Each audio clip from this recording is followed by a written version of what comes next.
ଆପଣ ଟିକେ କୁହନ୍ତୁ ଆପଣଙ୍କ ପରିଚୟ ମୁଁ ମାଗୁଛି। ଆମର ପୂର୍ବାଶ୍ରମ ହେଉଛି ଆମର କଟକ ଡିଷ୍ଟ୍ରିକ୍ଟର ନିଆଳି ବ୍ଲକ ଆଉ ଏରଞ୍ଚ ଗ୍ରାମ ପଞ୍ଚାୟତରେ। ଗାଁ ନାଁ ବି ଏରଞ୍ଚ। ସେଇ ଏରଞ୍ଚ ପଞ୍ଚାୟତରେ ହିଁ ଆମର ଆଶ୍ରମ।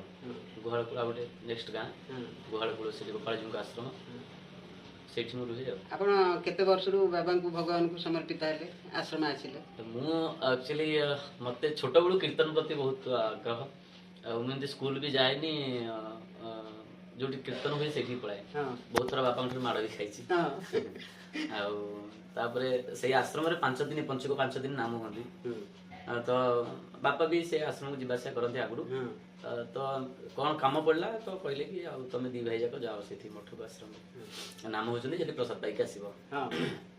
ଆମେ 2 ଭାଇ ଯାଇଥିଲୁ, ସେଠି ତ କୀର୍ତ୍ତନ ହଉଛନ୍ତି, ମୁଁ କୀର୍ତ୍ତନରେ ରହିଲି।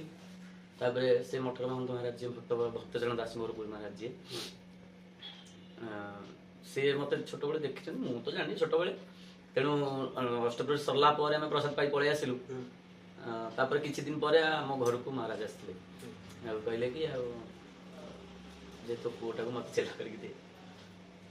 ଘରେ କିଛି ବାପା ବୋଉ ସମସ୍ତେ ତ ରାଜି ହେବେନି ପୁଅଟାକୁ ଛାଡ଼ିବା ପାଇଁ। ରାଜି ହେଲେ, ମତେ ପଚାରିଲେ, ମୁଁ ଛୋଟଟେ ଥିଲି, ମତେ ପଚାରିଲେ ଆଉ ମଠକୁ ଯିବୁ? ମୁଁ ହଁ ମାରିଦେଲି। କିଛି ଦିନ ପରେ ଆମର ସେଇ ମଠରେ ମାନେ ବଡ଼ ମହାରାଜଙ୍କର ଯିଏ ଗୁରୁ ଅଛନ୍ତି ତାଙ୍କର ଶ୍ରାଦ୍ଧ ଉତ୍ସବ ପାଳନ ହେଉଥିଲା। ଆମେ ଯାଇଥିଲୁ ବାପା ବୋଉ ବାପା ମୁଁ ଆଉ ସାନ ଭାଇ ଯାଇଥିଲୁ। ତ ମହାରାଜ କହିଲେ କି ଆଉ ସେ ଆସିଛି ଏଇଠି ରହୁ। ମୁଁ କିଛି ନାହିଁ, ଖାଲି ହାଫ୍ ପ୍ୟାଣ୍ଟ ସାର୍ଟ ପିନ୍ଧିକି ଯାଇଥିଲି। 14 ବର୍ଷ ସେତେବେଳେ ହେଇଥିଲା, 2004 ମସିହା।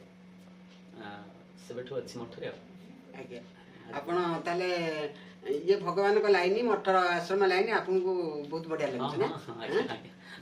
ବହୁତ ସୁନ୍ଦର ଏଇଠି। ଆଉ କୌଣସି ଚିନ୍ତାର ବିଷୟ ନାହିଁ କି କୌଣସି ଦୁଃଖର ବି ନାହିଁ, ଟେନସନ ନାହିଁ କିଛି। ପ୍ରଭୁଙ୍କ ଚରଣରେ ଶରଣ ହେଇଛୁ। ମଠର ଡେଭଲପମେଣ୍ଟ ଦିନକୁ ଦିନ ହଉଛି। ଆଜ୍ଞା, ଆପଣଙ୍କର ପ୍ରୋଗ୍ରାମ ବି ସବୁଆଡେ ପ୍ରାୟ ରହୁଛି, ସବୁବେଳେ ପ୍ରୋଗ୍ରାମ ରହୁଛି ସବୁ ଜାଗାକୁ।